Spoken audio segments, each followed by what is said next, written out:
La gloire remplissait le tabernacle, la gloire remplissait le temple.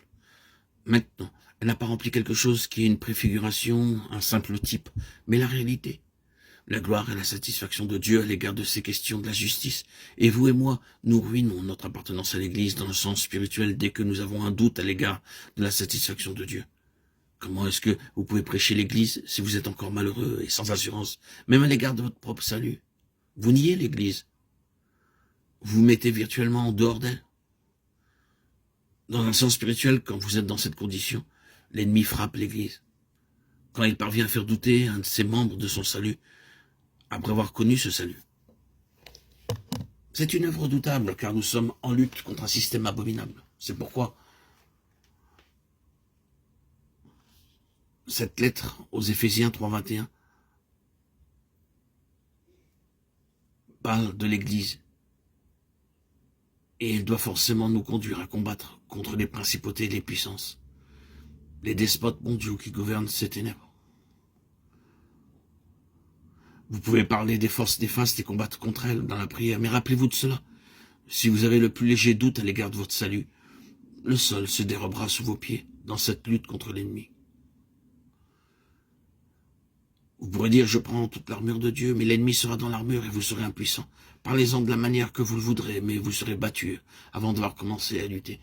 Si vous avez un doute concernant votre salut ou à l'égard de la satisfaction que Dieu peut trouver en vous par Christ, la nature de cette dispensation se caractérise par une église qui incarne le témoignage de Jésus. Il doit y avoir une incarnation de la doctrine.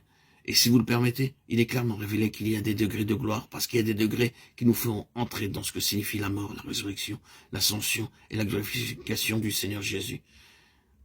Entrer dans cela est distinct de la simple connaissance des faits, des doctrines ou des vérités historiques. C'est le témoignage. Et c'est seulement une église qui occupe spirituellement sa place dans les cieux qui pourra marquer de son empreinte cette terre. La mesure dans laquelle vous êtes émancipé de cette terre et de ce monde en connaissant une vie dans les cieux sur la mesure de votre impact et de votre témoignage sur cette terre. Un chrétien mondain est un chrétien puissant. Une église mondaine est une église dépourvue de puissance et de gloire. La position divine du Seigneur Jésus doit être quelque chose dans laquelle nous devons entrer. Et cela nécessitera toute notre vie pour pouvoir entrer en partie dans cela. Si vous marchez avec le Seigneur sous la main du Saint-Esprit, vous ressentirez que vous devenez de plus en plus dans l'esprit étranger sur la terre et que de plus en plus les choses qui ne sont pas d'ici-bas deviennent les choses qui sont votre vie. Il y a des degrés de gloire résultant de la mesure de Christ qui aura été saisie et ce degré détermine la puissance du témoignage sur la terre. Cela peut paraître évident de dire qu'au début dans le livre des Actes, le témoignage dans le monde connu de cette époque comptait pour quelque chose, il y avait un impact.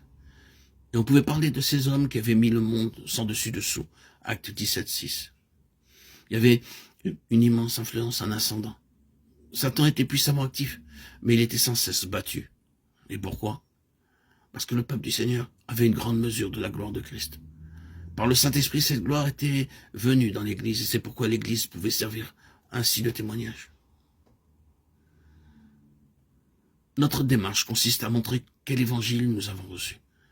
N'êtes-vous pas d'accord pour dire qu'un des plus grands besoins, si ce n'est le plus grand de notre temps, c'est de redécouvrir la grandeur de l'évangile, de le faire sortir de cette petitesse et de cette dépréciation, d'un évangile au rabais qui offre toujours quelque chose pour le plaisir et la satisfaction de ceux qui sont concernés pour les rendre heureux. Cela peut être très bien, mais c'est très bon marché. Oh, il y a quelque chose d'infiniment plus grand que cela. Cela remonte bien avant, dans l'éternité des âges passés, dans les conseils de Dieu. C'est une chose immense. L'univers sera rempli de la gloire de Dieu, et le vase dans lequel cette gloire est déposée, par lequel elle est révélée et manifestée, c'est l'Église. La ville sainte, Jérusalem, descendant du ciel d'auprès de Dieu, ayant la gloire de Dieu. C'est à cela que nous sommes appelés. Ce n'est pas un petit évangile.